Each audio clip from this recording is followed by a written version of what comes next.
Bismillahirrahmanirrahim. Assalamu alaikum. Hello everyone. Welcome to Teacher Development Webinars. Good morning, good afternoon, good evening, wherever you are. My name is Zamanullah Sand. I facilitate virtual programs at Teacher Development Webinars.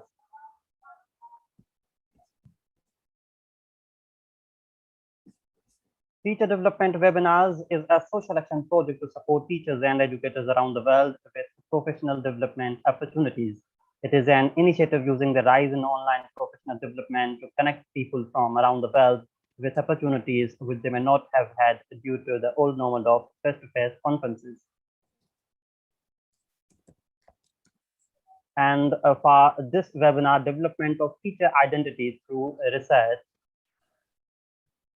will focus on a research engagement in the field of ELT, seeking insights into the professional learning and identity development. We'll discuss the need for a deeper examination of practical classroom issues to reveal the areas of teaching that are relatively unexplored. And we'll also provide some practical strategies to assist teachers and students alike to develop mutually beneficial relationships, as well as supporting each other's individual own identity development. And now it's my pleasure and privilege to introduce Professor Kenan Dikilitas for this webinar. Professor Kenan Dikilitas is the professor of university pedagogy at the University of Stavanger in Norway. He has published articles and edited books on teacher research as a professional development strategy. He has also conducted teacher research projects and has given hands-on workshops on how to do educational research across Turkey and overseas. His teacher training experience primarily includes supporting teacher research for professional development. Kenan's research interests include teacher education, mentoring, and investigating research, as well as in-service teacher development in various contexts. It's a pleasure to have you, Professor Kenan. Welcome to Teacher Development Webinar. Thank you, Amanullah, for great presentation and introduction. I'm happy to be here. As I typed in the chat box, it's nice to be with you all. Thank you for coming. And I'll start in a couple of seconds. It's great to be connected with you online. First of all, thank you, Amanullah, for connecting me with the audience regarding development of teacher identity through doing research. And before I start, I would like to talk a bit about why I chose this topic, because it's special to me. It's important to my life. I started my career as a teacher researcher, doing it and mentoring teachers while doing research. And I have had the opportunity to observe many teachers, how, especially how they are developing their identity, how they are going through kind of, let's say, strong changes in their teaching, in their understanding of learning and teaching, in their interaction, in their classroom experiences, actually. So today I would like to bring together the research aspect and the identity as the one of the impact dimensions of development on teachers. That was the reason I chose the topic, and I see many teacher researchers in the audience as well, and thank you for coming and trying to understand the role of research in identity development. So in general, teacher identity is impacted by multiple factors. I mean, research engagement is just one of them. I mean, if you attend, let's say, different ways of professional development activities, they are also likely to change your identity. They are also likely to inform your identity and change your practices. But research, I believe, is one of the powerful components, or one of the powerful, let's say, engagement that teachers can have to change their identity. There are many reasons for that, and in this talk, I will try to justify why research could be relatively more influential on a teacher identity than many other ways of engaging in professional development. So let me continue with some general introduction of how research is meaningful for teachers. Because one of the key aspects of research for teachers is the community, the need for community. I mean, usually academic researchers might develop their understandings and do research and research practices on their own, relatively disconnected from a community. But for teachers, I think one of the key issue is to be part of a community where they can conduct research and where they are supported or mentored. Without, in the absence of support, I have observed many times that many teachers quit the habit of doing research and they disengage in research because they find no support, they find no collaboration, they find no feedback and no mentoring. That is why I see community of or any community that can support, provide mentorship to teachers while they are engaged in research would be very critical, because then they can also feel affiliated with this community where they can sustain their learning process within this community. So community for teachers who are researchers or who would like to be researchers is a key. So anyone who would like to support teachers to do research for their professional development need to pay attention to this aspect, establishing a very, for example, a very small community where people can engage. And I'll give some examples for you, I mean, where you can find some communities to support teachers' sense of affiliation to this community to be able to develop, yeah. And another aspect that teachers need to do when they are engaged in research is the continuous reflection, because without reflecting, research may not be able to undertaken properly.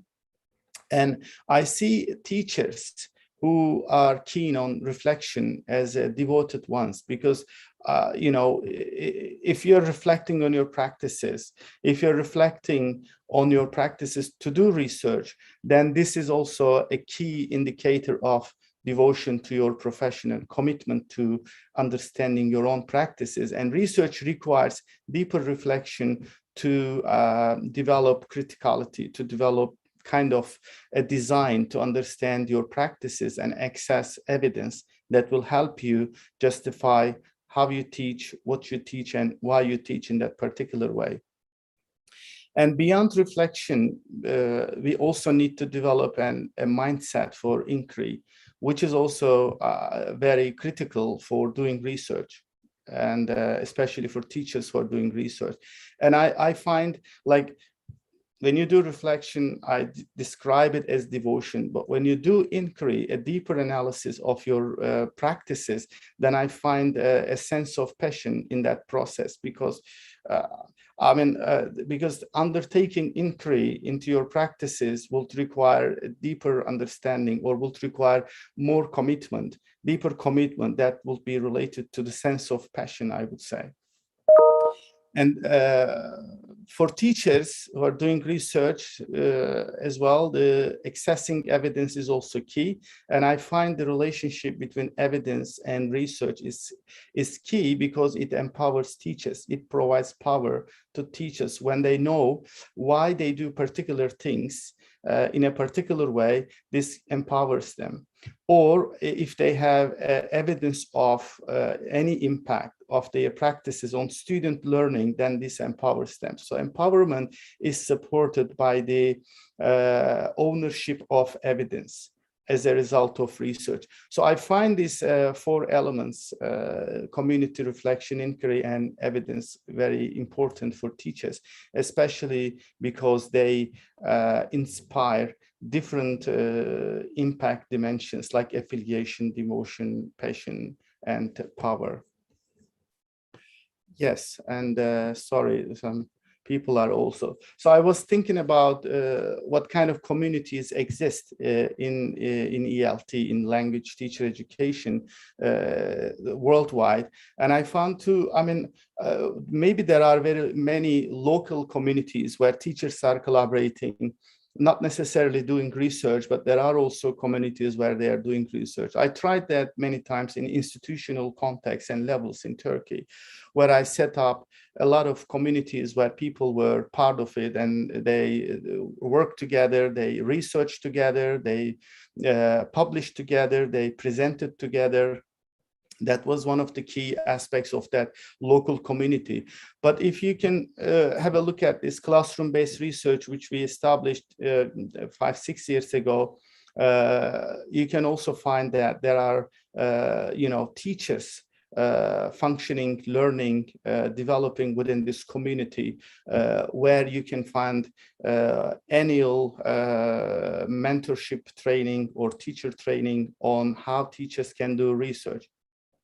So that was one. Another is IETFL Research SIG group, where you can also find a community to be able to discuss, learn, and develop research, because IETFL Research SIG is also supporting teachers worldwide to be able to give them support on their research experiences, not only on their practical knowledge development, but also on their academic research. So I was part of IETFL Research SIG, but I stopped working with them, but I'm still supporting the special interest group in different ways. So you can go online and see how these two communities can function or can help you, engage in research in different ways. Because as I said, the key, let's say, the key issue in being part of the community is accessing support, accessing feedback, accessing resources that will facilitate your research engagement.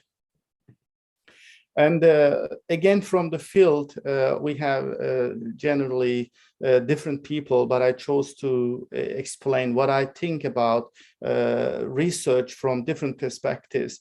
I mean, first of all, Ann Burns focused a lot on action research as a form of practical inquiry that teachers can do in their classrooms.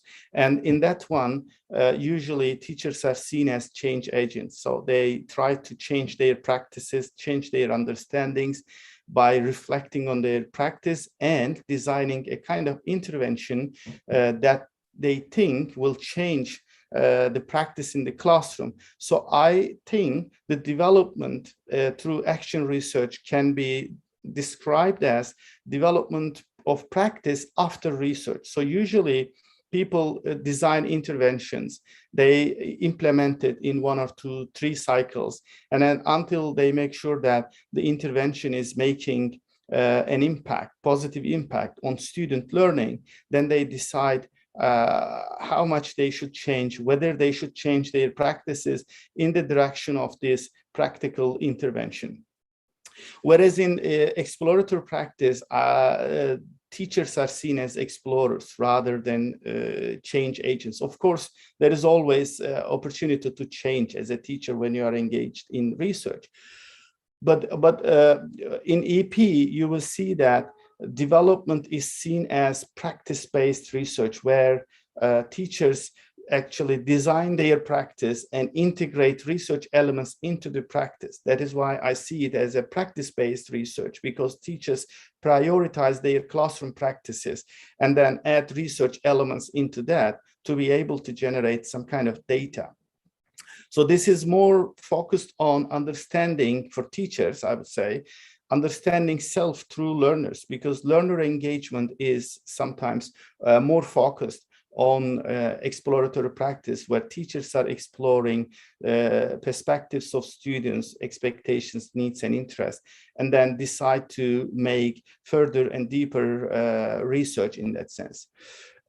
Whereas in, let's say, exploratory action research, which Richard has been trying and publishing about, teachers are also seen as explorers rather than change agents, where they are exploring their practice and developing their relevant action. So they start with what is going on in my practice, and then they decide whether there is need for an action, and then they develop the research, and then the practice is changed. So sort of in Richard's profile, or in Richard's approach to research, teacher research, research is prioritized where practice is also integrated. Whereas in exploratory practice, practice is prioritized and then research is integrated. But all actually, including action research, they all try to create a kind of research-based synergy in the classroom where students and teachers are collaborating to learn together, to develop together, to improve practice. In all practices, there is kind of critical collaboration and continuous reflection where learning is, let's say, supported by the emerging insights that teachers and students are talking about. So research is something like that. It is changing the climate of the classroom, which I'm going to talk about as well. If you look at this, I use this exploiters, sorry about that, but I meant that that teachers sometimes can take advantage of students by collecting from them data rather than benefiting their critical development. Whereas in our standpoint, we should see teachers and learners as explorers rather than they use each other's resources, either their intellectual ideas or perspectives or knowledge, whatever you can say. So in that sense, when teachers are explorers, we usually see research is a medium of interaction. So usually when we teach students, we talk to them, we develop activities, but when the activity is oriented around research, then it functions as a medium of instruction because they interact about the research topic, they interact about the research design, they interact about the findings and insights, and they interact about the meaning of that research for them. And when teachers as explorers do research, they also create a non-exclusive environment. I don't want to say inclusive, but I want to say non-exclusive because they don't exclude anyone in the classroom. They include everyone in the research. But in some activities, sometimes students might be excluded in different ways. But research involves everyone because this is a collective engagement in understanding and in changing together, deciding whether to change or how much to change. And also, I mean, research triggers doubts and questioning because research is about posing questions, understanding deeper, and then it surely triggers doubts and questioning because it's a continuous quest of inquiry. It also nurtures problem posing and solving skills.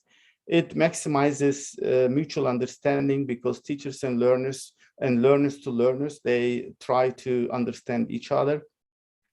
And I think the level of understanding is maximized as they critically think about their learning process, their experiences, their feelings, their expectations. And research involves all of these. If you design a research to understand your learners and to understand your practices, to be able to make it better. And also I find this reciprocal challenging quite important because when teachers and learners critically discuss and negotiate about the research topic, they reciprocally challenge themselves. They give some challenges to each other to create new understandings in many classes. So it is also a kind of part of actually research design. And research also, as well as being a medium of interaction, it's also a kind of mediator of critical and meaningful thinking for everyone in the classroom, because when people talk about something like how they learn, and how they want to learn. And the emerging thinking will be meaningful because it will help them to become critical about the way teachers are teaching, about the way they are learning, about the way things are happening in the classroom. And lastly, research provides space for everyone for self-regulation. It doesn't impose on students or teachers particular ways of teaching and learning, but it gives them opportunity and space to regulate their own understanding. So in research, everyone is free because it liberates you to be able to tell whatever you want to say about learning and teaching. In that sense, I like that space creation of the possibility of creating space that research can open in the classroom. And another aspect of research is that it allows you to work with possibilities. We don't bring in imposed ideas, imposed suggestions, prescribed understandings by someone else, but teachers engage in research within the possibilities of the classroom. They seek meaning, they develop activities, they base their understanding on what is emerging in the classroom rather than reading a book on ELT and then try to adopt it, try to impose it on the classroom. But it's kind of bottom-up learning process for everyone within a context. Where evidence is playing the key role because we change, we develop on the basis of the evidence we get. And this evidence could be how students are telling you that they are satisfied with the learning, they are not satisfied, or what needs to be changed. So this is kind of working within possibility within the classroom and within the school with the key stakeholder, the learners, I mean, the students in the classroom. So it's part of a self-reliant process that you can create in your classroom. And in general, from that perspective, I see there are two types of PD. We usually discuss it in traditional PD or traditionally implemented PD. We see the roles of teachers and learners as recipients and consumers. They usually, just given knowledge, they consume it. They don't create, they don't produce anything that could help others in the classroom. Of course, in traditional PD, learners and teachers could be very active, but the idea is research helps them produce new insights, generate new arguments, and then provide some kind of evidence for why they think learning should be happening in a particular way. And they reflect critically on their learning and teaching practices. In the classroom, I don't want to talk about teachers only, but I want to talk about teachers and students because I like the idea of the collaboration, teacher-student collaboration within the classroom to be able to understand the learning, teaching, and the development of all these in the classroom. So research provides that, let's say, that understanding or that opportunity for teachers to become knowledge generator, evidence seeker. Sometimes they can't find evidence, but the process of trying to seek it is really key. That is also very positively affecting their development as part of process-based learning. I like the process rather than the outcome because in teacher research, the outcomes are okay, but it doesn't have to be positive or negative all the time. What is more important is how teachers are hypothesizing an issue in the classroom, how teachers are trying to approach a problem or an issue or a question in the classroom with a particular design.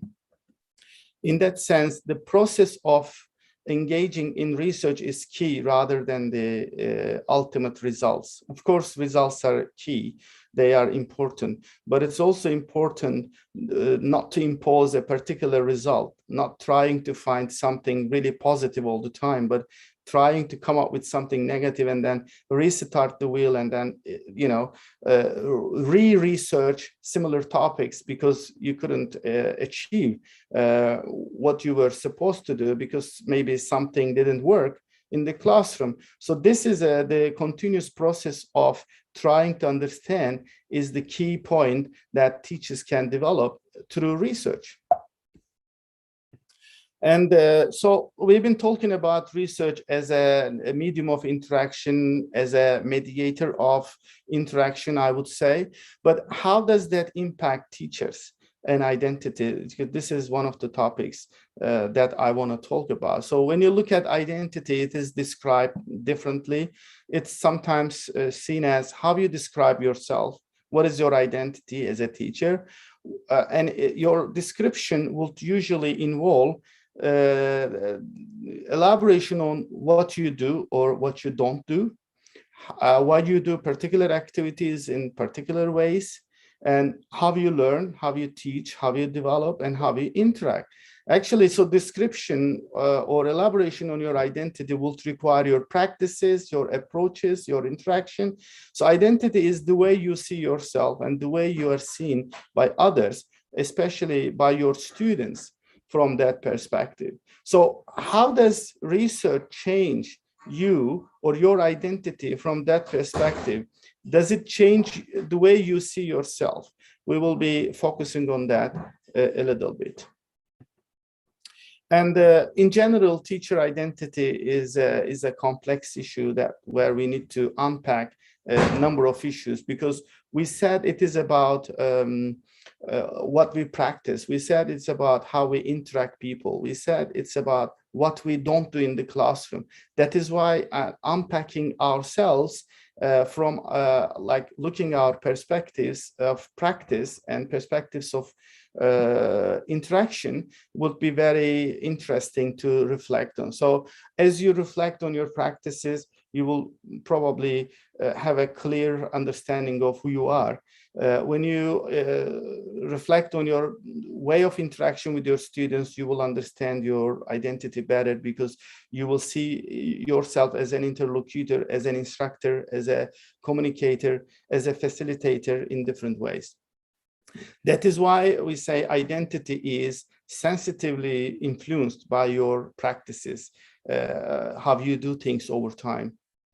And as we said in the beginning, it thrives in the communities. Identity is supported, cultivated, and nurtured within the community. So we need to understand the role of community in the development of identity, which I'm going to mention in a minute.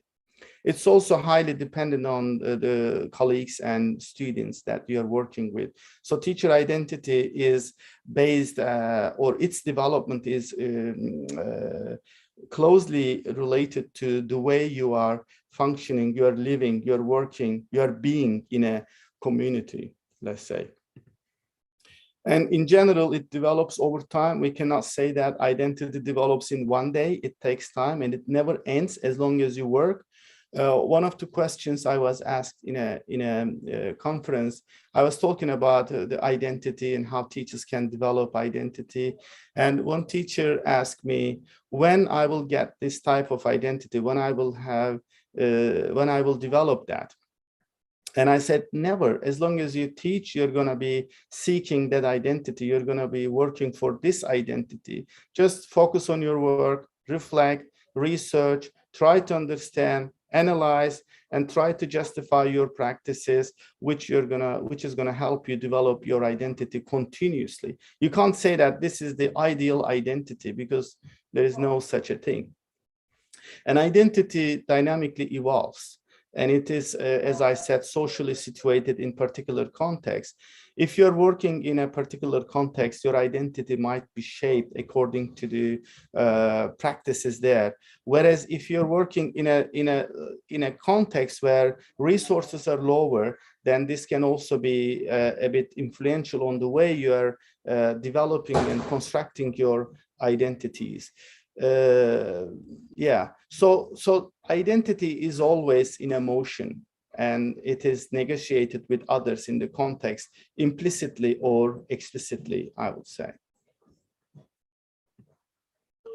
And as we have talked, there are different factors that strengthen and constrain your identity. One of them is developing positive relationships. And as I was saying, research is a medium of instruction, is a mediator of collaboration that is helping you develop positive relationship within your classroom. Because if you, as part of your research, if you get continuous interaction, you get in continuous interaction, and if you get their reactions and get their feedback, this is gonna bring you as a teacher closer to your students. So helping and constructing positive relationship will be really key, and this is what research is doing. Just a moment, please. I want to close my window. Just a moment.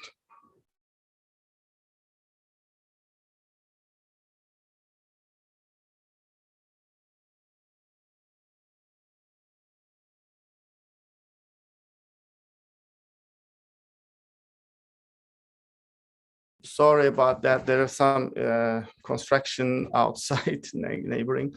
And these are the contextual factors that can strengthen, and research helps developing positive relationship within the institution, both with the students and with the colleagues. Because if you generate knowledge that could be useful for your colleagues, that will also be very interesting, and let's say develop your relationships where everyone is involved, everyone is in continuous interaction. But on the contrary, sometimes the tensions can also be constraining factors in identity development, just because of cultural differences or confrontations with colleagues and others. And research also reveals these tensions. Although in some studies, they say tensions leads to confrontations and they constrain identity development, which is fine. But sometimes they are the beginning of, identity development, where you start from tensions and conflicts. Identity is also, especially its development, is supported by these tensions if they are wisely handled over time. And from that perspective, we can see that there are internal and external factors that support. Like the external factors are support that you can find from other people, especially when I said we need a community for teachers who are engaged in research. I was expecting you to understand this, actually, the external factor that could be found, or resources that could be accessed within the community. And because in the community, you can be given multiple opportunities, you can earn recognition, you can then feel different because you are supported to develop. Whereas there are also some internal factors, which could be how much committed you are. The devotion and passion I mentioned at the beginning is really key. If you really want to understand your practices, if you really want to improve your practices, and through doing research, then this will add to the identity perspective that you can develop, because it's also about the level of motivation you have while teaching and developing. So internal factors are mainly personal factors, your own, let's say, your own attachment to what you want to achieve. And external factors are the support that others can provide you, or that you can access apart from your context. That is why the community is key for teachers. That was the key message that I highlighted. And more specifically, if you look at how, according to Trent, actually 2015, the role of community is mentioned very interestingly here, because I mean, this is not about research. This is about general teacher identity, professional identity. And according to Trent, we need, one of them is the key aspect and element that needs to be possessed in identity development is engagement. So people need to participate in collaborative activities in community, as I said. And I adapted this to research activities. I mean, to be able to develop researcher identity, teacher research identity, then we need to think about how collaborative research activities can be engaged, how I can engage in such activities in different ways. The second one is alignment. And this is, again, related to a community, the existence and availability of a community where you can find or identify yourself. But in this original study, it talks about one group or one role, one voice, whereas I also think that we need to identify with multiple groups if possible. I mean, it doesn't have to be one group only, but at least one group, we can say. And then within a community, we need to develop different roles in different communities. For example, when I first started to work with a research special interest group in ITEFL, I was just a member, and then I undertook another role, and then over time I took another role, and then I left. So I kind of learned within the group in different ways. Similarly, in classroom-based profession development in EVO that I shared in the second slide, I was there as the creator of the group, and then I became a mentor in that, and then I became mentor of mentors, and I became speaker, presenter. So I developed different roles within the same group, but at the same time, I was part of other groups as well, local groups, national groups, and international groups. So alignment does not have to be in one group only with one role. And you can represent multiple voices in different ways. I mean, if you can. So voices as a teacher, voices as a researcher, voices as a mentor. So within the community, there are always opportunities which you can find. And as in the third element, in imagination, you can find, different positions, where I said multiple positions, which are present, happening presently or happening in the future in this group. So the identity, if identity is to be developed in a community, then if you want to develop researcher identity, then you need to develop or find or access a researcher or research group, let's say community, where people are researching, sharing, disseminating. And that happens in the two international community of teacher researchers that I shared in the second slide. From that perspective, identity and research are closely related, because the practices in a community will be really rewarding and very interesting for people to grow into new identities, to develop new roles. By developing new roles, new qualifications or qualities, either as a teacher or as a researcher or also as a mentor. So taking it from there, in communities, when people are learning to develop or learning to research, the development and identity will be nonlinear or cyclical or iterative. So because the reflection and inquiry are not structured concepts or structured practices, as long as the deeper reflection you do, the deeper inquiry you make, the learning process, the developmental learning process will be there. And actually, identity is gradually visible. Don't expect to find out a new identity in yourself since you've been part of a group in a couple of months. So it is visible in your trajectories. I mean, how you are changing your roles, your positions, locations, and approaches and practices. As long as you find yourself developing unique and local practices, developing contextually appropriate teaching, or if you can sustain the impact of these positive understandings through research in your practices, in your school and in your classroom, then this is also going to be a sign of identity development. So we need to pay attention to the role of time, the role of systematicity in our engagement in research to be able to, let's say, construct or develop kind of identity over time. Yeah, and the key, I mean, as you can see, Goodnow 2010 makes this relationship more explicit, and they suggest action research is highly likely to lead to identity construction and reconstruction, because if people are doing research on their practices, they already have kind of identity, a degree, kind of a form of identity, which is reconstructed through research.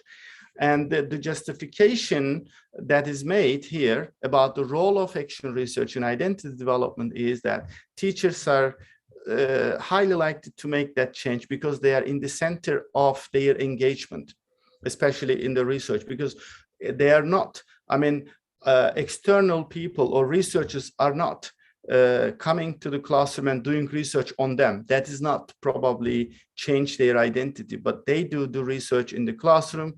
They have the agency and ownership of the process. And everything is in their control, especially when they are deciding what to research, how to research, why to research, how to use findings, because no one is imposing on them, different ways of researching. And teachers are directly engaged in knowledge creation. These are the three things that the authors are suggesting to justify the role of action research, a key role of action research, or I suggest any kind of research that teachers engage could be influential on their identity development. But these are the core issues. So agency, autonomy, ownership, and direct engagement in deciding what kind of knowledge you should create and how to create it and how to use it in the classroom and sometimes even beyond the classroom.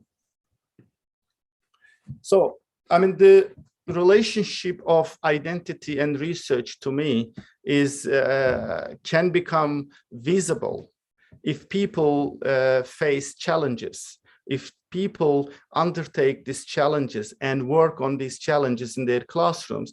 It's not about everything goes well in the classroom and I'm just investigating things in the classroom. This will change because identity is, let's say, fed by the challenges, by conflicts, by dissonances, by things that disturb you. And the relationship between them is also visible when people engage in tasks beyond their capacity, if they do a bit challenging task in their classroom, if they do. And research is a challenging task for many teachers because of many reasons. They might lack knowledge, they might lack ability, they might lack time, but still they want to do it. So this is also creating kind of challenge for them to overcome. And this is also, urging, or this is also helping them develop a kind of identity in different ways. And this is also happening via evidence and data, because teachers work with data, or especially teachers who work with evidence, who work with data, could be empowered, as I said. And once they have the evidence and data, once they understand the rationale behind their practices, this is always useful in defining the relationship between identity and research, because they will feel differently. Many times I heard many teachers doing systematically action research or teacher research. They usually say, I feel like a scientist, I feel like a researcher because I am investigating it, I am collecting data, I am analyzing it. So all these processes are very different from teaching, also very closely related. But they help teachers define themselves or describe themselves differently, because it's not teaching, it is investigating teaching. So they look at teaching process not only as a teacher, but also as a researcher.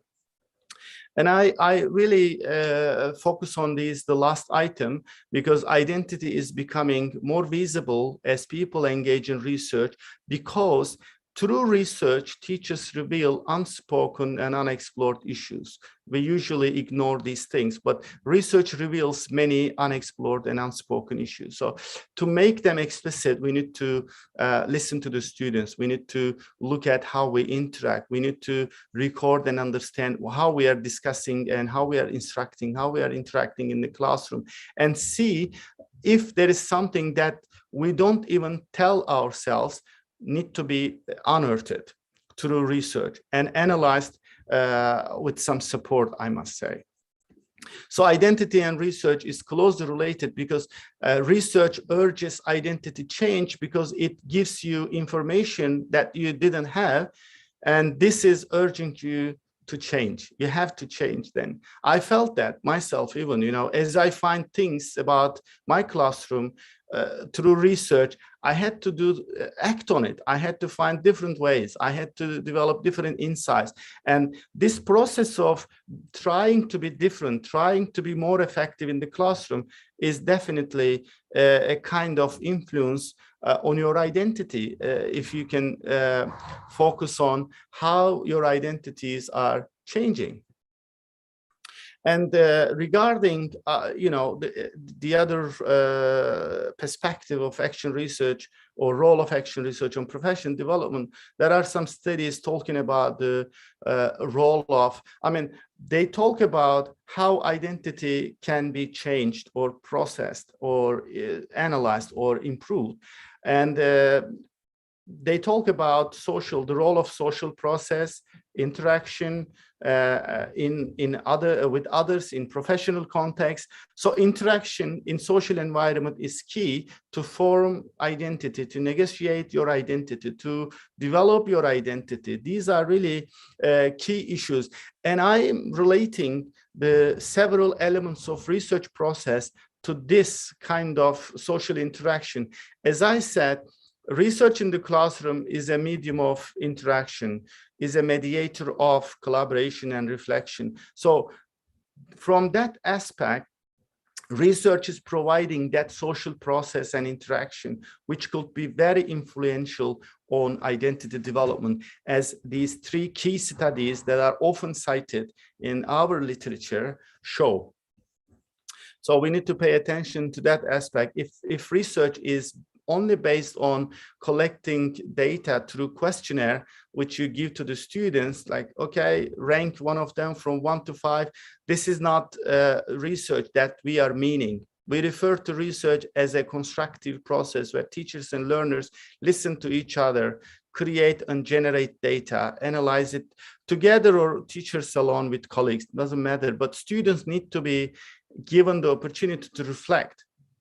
Then this is benefiting students rather than teachers are getting information. When I said exploiter in the third slide, I meant this actually. We shouldn't be exploiting students for their you know, numerical judgments, numerical self-evaluations, but we need to keep them engaged in thinking, talking, telling, rethinking, reconsidering issues. That is going to be helpful, because teacher identity change should be happening in parallel to that of students. If we are changing our identities or developing, and this is not reflected on students, the identity development, I don't think this will be a complete process of change.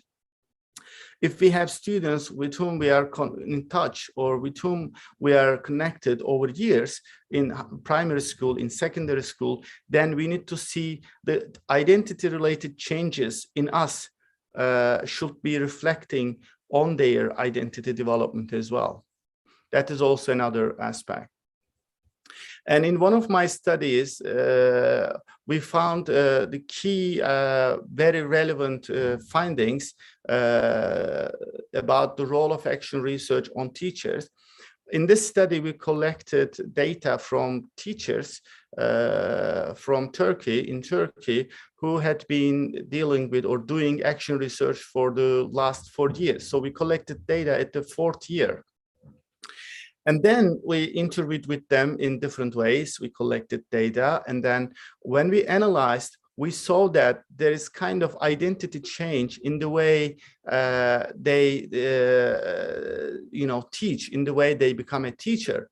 And as a result of their interviews and journals, we found that the identity constructed fell on 4 strengths. One of them, they said they became more sensitive teacher as a result of research from the classroom. And then they found themselves active seeker of informed practices, because they understood their practices better, and they sought ways of understanding it actively with the data, with students, and there was kind of critical and active reflection in that process. And also they talk about how self-reflective they are. They self-questioned, self-evaluated their practices, and they highlighted weaknesses as well as the strengths. That was one of the key findings.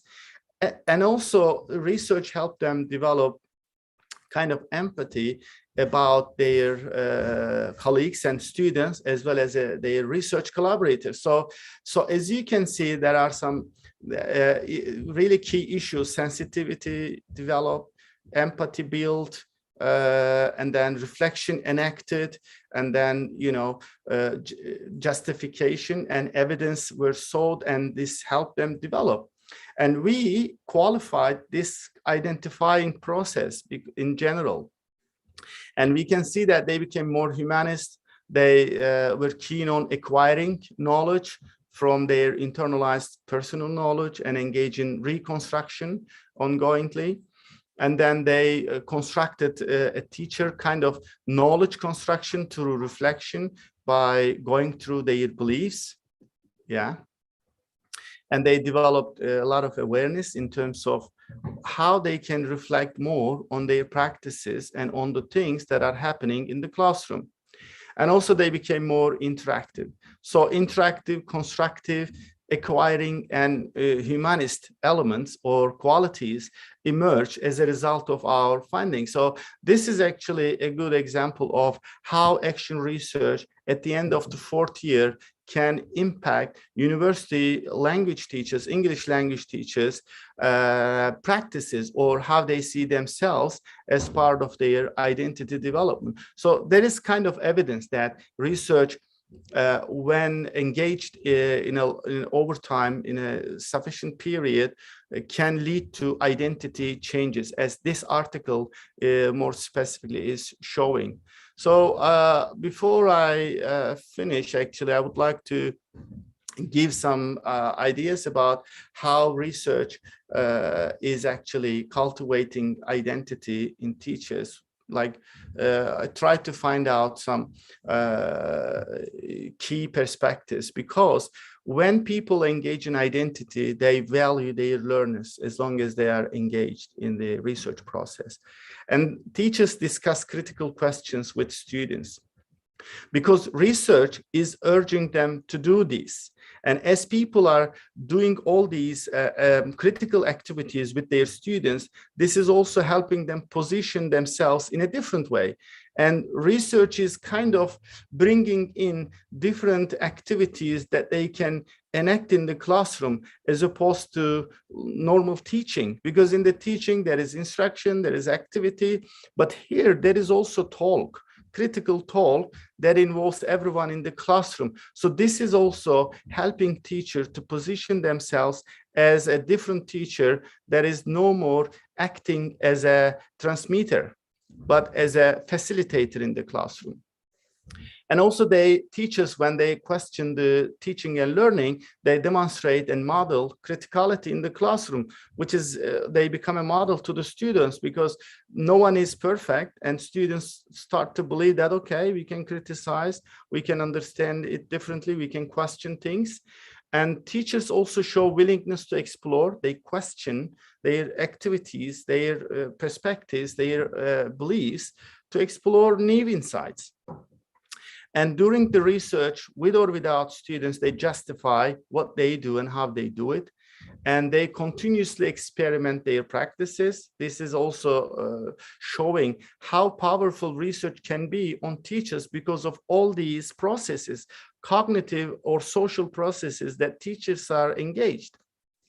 And then they also critique with evidence. They have evidence and they think with evidence, rather than thinking superficially without having any justification, any evidence, any data. So research gives them kind of rationale for thinking in a particular way and extending the way they think. And ultimately, I like the idea of teachers, improving their practices and supporting their identity development as a result of these closely related engagement processes in research. So research is not just doing research for research. Research is for development and in turn for identity development. All the activities or all the processes that you follow in research is automatically and organically urging you to change. Otherwise, I don't think you can say, I did research, but I didn't change my identity. I'm the same teacher. So you need to re-question the way you did research, in the sense that, developing practical knowledge rather than academic knowledge, because academic knowledge or academic research is for developing kind of general knowledge for everyone, which may not help you reflect on your practices if it is not about your teaching. But teacher research has to be about your teaching, about your learners, about your materials, about your interaction in the classroom, where you are gonna do all these: valuing, discussing, demonstration, questioning, justification, experimentation, critique, improvement, and identity development. So research organically includes all these cognitive, social processes that will lead to identity change. And ultimately, as part of research, we usually find ourselves in a position where we can disseminate what we do. And how dissemination is also changing identity. This is highlighted by Gary Barkhuizen when he attended our conferences in Istanbul. And in the introduction here, he wrote a small piece of identity spaces, because he found conferences as a place where you can find spaces to negotiate your identity as a researcher and as a teacher at the same time, because he mentioned that teachers, when they attend conferences, they claim they discuss or negotiate their identities, and because they show who they are, they talk about the studies, practices they do, they listen to the feedback, they listen to others, they learn from each other. So their identities come into contact because of the interaction they make with other people about the research they did in their classroom. And about the presentation, about the emerging findings. So according to Gary, actually, conferences where dissemination is taking place can also be a powerful moment for teachers to negotiate their identity, or to complement the identity process that started with the research engagement in their classroom. So I also, in the introduction here, I said doing research, writing your research, and disseminating can be complementary processes rather than extra burden. Because if you want to develop identity, a new researcher identity as a teacher, then you need to complete the whole process: design it, do it, write it, present it. Because all processes that you will engage in will give you different elements, different dimensions of identity development. And what Gary is saying here, the identity is coming into contact and mingled, is really key, because it is giving you another level of identity development. But of course, doing this 1 year is fine, but it's better if you can sustain positive impacts of all these identity related developments into the next year and into the next year, in different ways, of course, as long as you enjoy doing it. Thank you very much, and I hope that's fine. Was I a bit longer, Amanullah? Sorry. Thank you so very much, Professor Kenan, for this wonderful talk. I really appreciate it, especially on teacher identity and how to fit in this role of teacher as researcher. So thanks very much for this wonderful talk. Now the floor is open for questions and answers. If you have any question, please feel free to put them in the chat. I'll be monitoring the YouTube questions as well. So yeah, so I have this question from Shahnaz. He asked that, Professor, when you talk about research, do you mean a controlled research process within the teaching and learning environment that must include a formal record of keeping one's experience they go through? Yeah, I'm also, yeah. Could be, Abdul. I mean, it could be a controlled research process if you design it in a particular way, a bit, being flexible, that would be fine. But usually when we do research in the classroom, we don't mean kind of freedom, but of course there should be kind of design that you start, that you implement in the classroom. There should be a purpose where students are benefiting. It's not about collecting data, it is about generating data with students. That was the key message that I want to give. And it could be a formal record of keeping experience. Yeah, I don't understand what you mean by formal record, but of course, collecting data should be written, should be recorded and used ethically. This is a research related issues, actually. Yeah.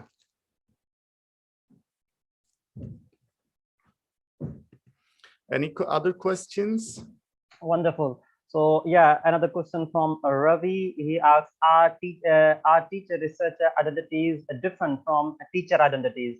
How can we raise teachers' awareness of these identities? Yeah, what is the question? And he says that are teacher researcher identities different from teacher identities? How can we raise teachers' awareness of these identities?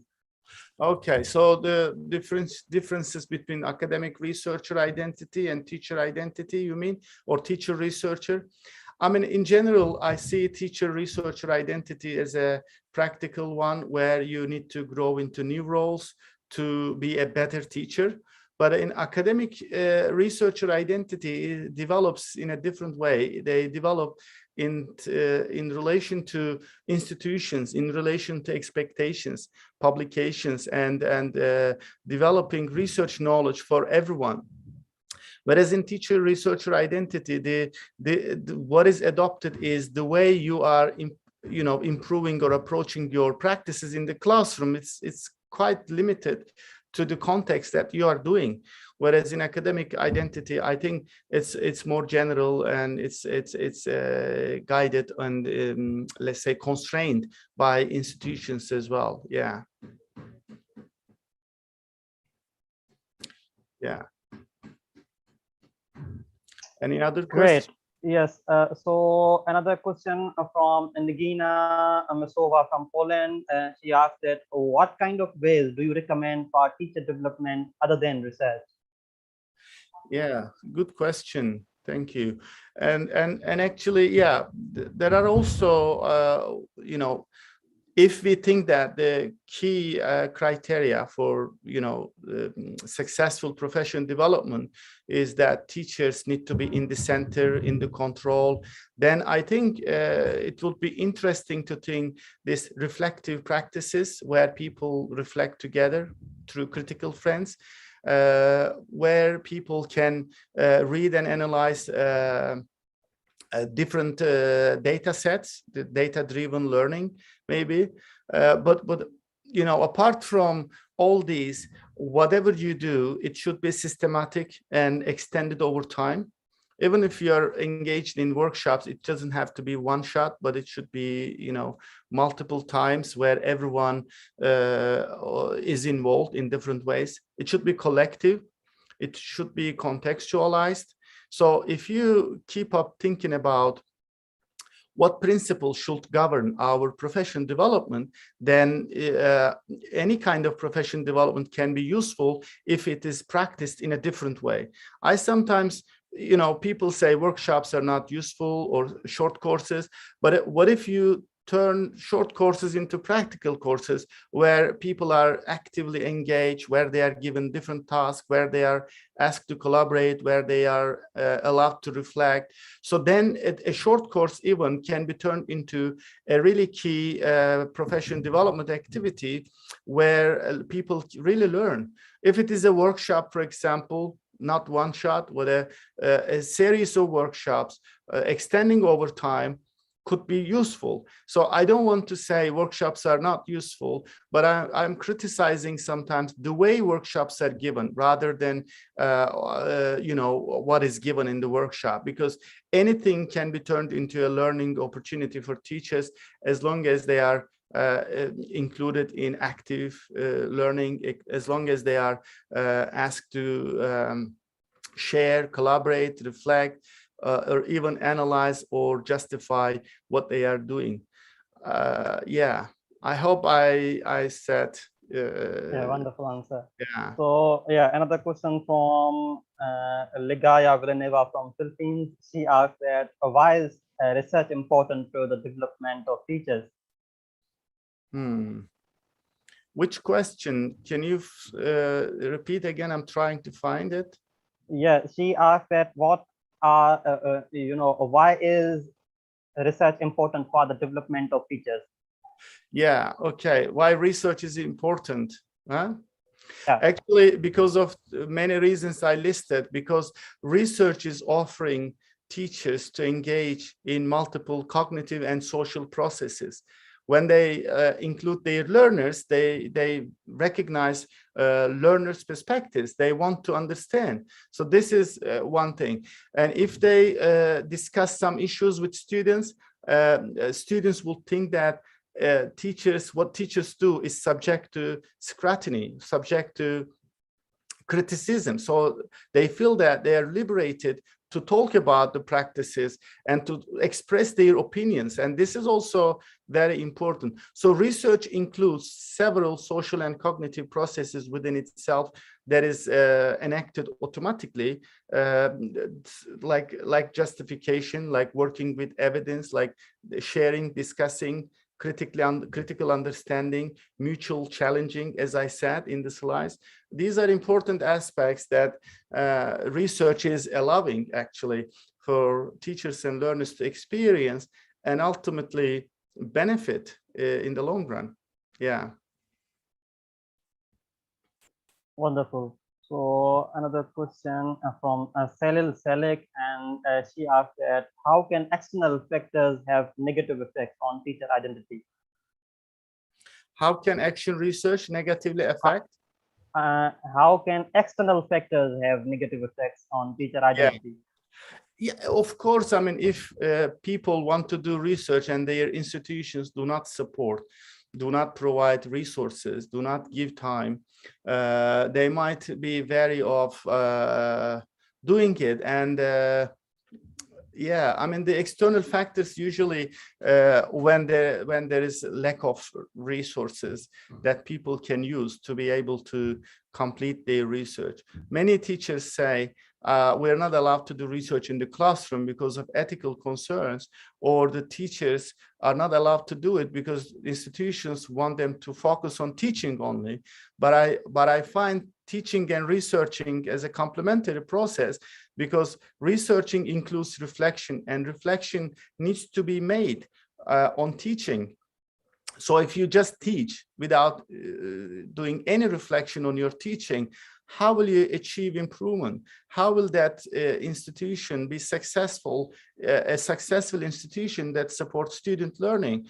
Because there are many studies that say teachers who reflect on their practices with or without students or with colleagues impact student learning in the long run, because they understand more about students' learning process. I think the lack of resources to do research, whether it is money, whether it is time, whether it is support, will be negative. But as I said in the talk, sometimes these challenges that I listed could also be a catalyst for change. I mean, teachers might feel more empowered. They might want to do research under difficult circumstances, and they want to overcome all these by engaging in research in different ways. It doesn't have to be in your classroom. It doesn't have to be under the permission of your institution. They can enact or conduct research in multiple ways. So the challenges or the lack of resources can also be giving positive motivation to people to do that. There are many who achieve that, actually, I must say. Wonderful. So Azra asked, how about assessment ways of action research in online classes? Yeah, I mean, do you mean assessment practices in your, I mean, as a topic in action research? How can you do action research and assessment online? I think so. Yeah, I think she is writing. Yes. Yeah, I mean, you know, could be one way. I mean, it depends on how you're going to approach research, how you're going to conceptualize the way you're going to do research. I'm not sure of that now, but there are many teachers in my classes, there used to be, who investigated assessment practices. So talking to the students might be the beginning, I will say, Azra. Just let them talk about the assessment practices that you do in your online classes, and then see the issues that are emerging, that they are articulating, and then list them, and then see the issues, and then how you can reflect on them, how you can address them with new practices, and then try them. Maybe this is a kind of simple suggestion for you, because I think you're not sure of the exact problem. So first explore it by talking to the students, by observing the classes when you were doing assessment, for example, especially in the online setting. Then just design your research to come up with a new idea, new practice, I would say.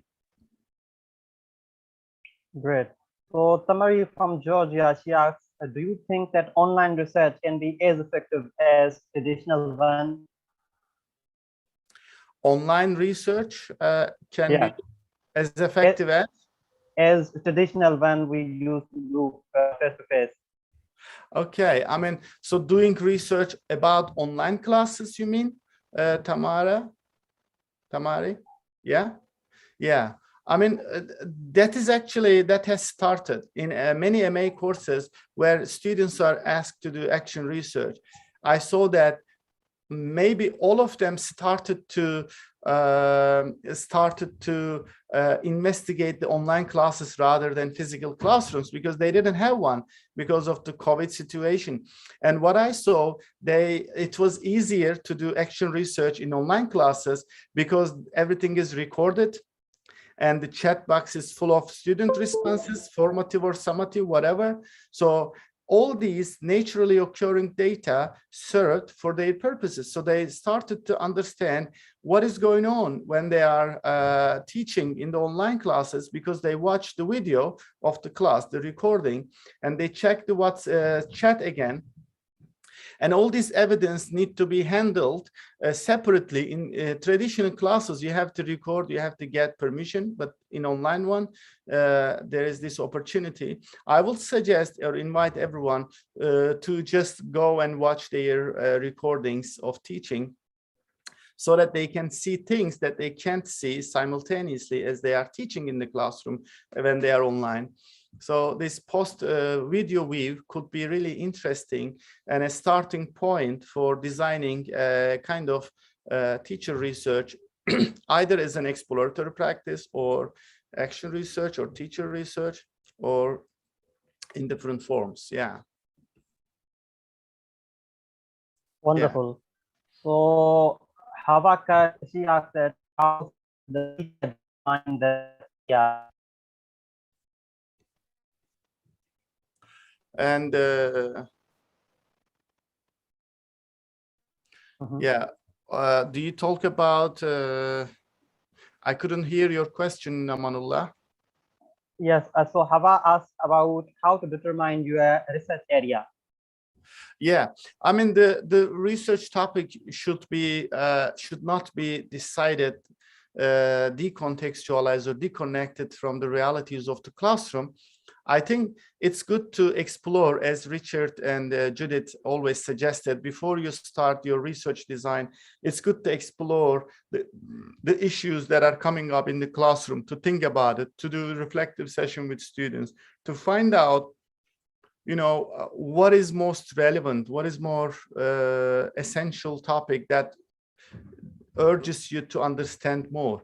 So you can also decide on that yourself, thinking that, okay, there is a topic that I have something, but I'm not sure about it. I need to consult my students. I need to improve it. You can also look at student learning. If students don't learn a particular topic, you can investigate that. If students, for example, according to your observations, are not motivated, so you can try to understand what is it that demotivates them, and then what are the things that can be done, etc. And so you need to reflect critically on your practices and the challenges that students have. Some people decide on topics by looking at student challenges. Some of them look at or identify their topics by looking at institutional expectations.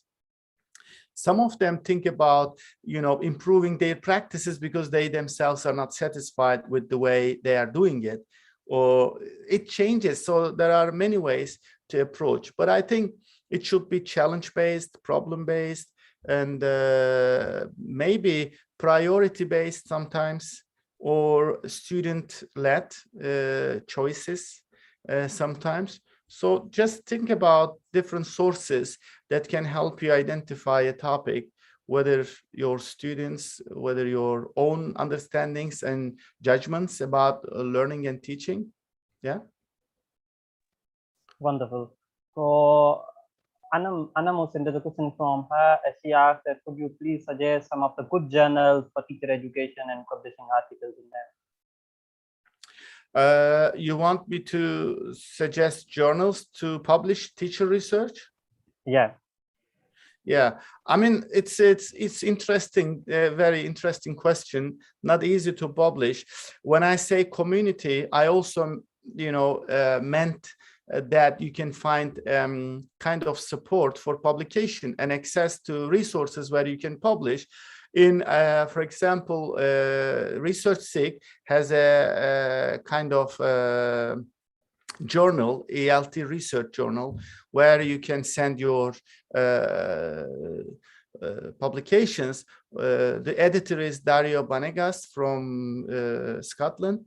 You can contact him and be part of ResearchSeek, and then publish it in this annual, very prestigious ELT journal that teachers and practitioners are invited to contribute. And sometimes if you become a part of a community like EVO, you can also find opportunity to present your studies, because each year after the conferences and trainings, we usually invite people to present their research there. And then this can be followed by publication, but sometimes possible, sometimes not. I did that many times before, inviting teachers to write, and published it in local and national and international books. They are open access now in IATEFL ResearchSeek book section. You can go there and find it and see how they were. But I'm not sure if there are other people now, designing such book projects where teachers can publish. So what I would suggest, go and be part of communities of teacher researchers, and then see the opportunities and find out. And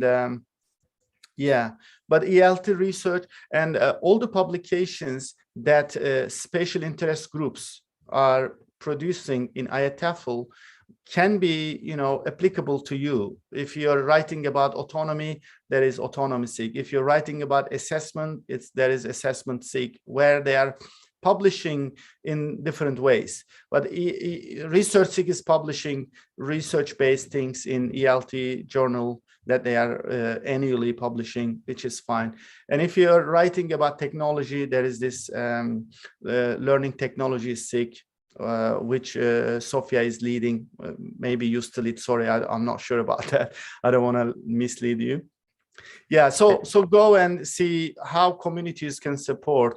I'm sure you will find different opportunities to write, as long as you really want to write. Yeah. Also, we at Teacher Development Webinars will be interested if you are publishing some interest and you want to deliver a presentation here. So you're more than welcome. You can share your findings and contact us at info.tdwebinars@gmail.com. Yeah. So yeah. Yeah, William is questioning Dario is not Scottish, but I think he is now based in Scotland in a university, but he is from Argentina originally, William. Yeah. But he is, Dario is the editor of the ELT journal, published by special interest group, research special interest group, William. We had a webinar from Sofia, I think 2 weeks ago, and so she's also wonderful. Yeah, Sofia, yeah. Thank you very much, Professor Kenan. And any final words or message from your side to our community? Yeah, I was really inspired by the questions. Thank you very much. And all those years, I have, of course, observed many teachers doing teacher research, changing their identities.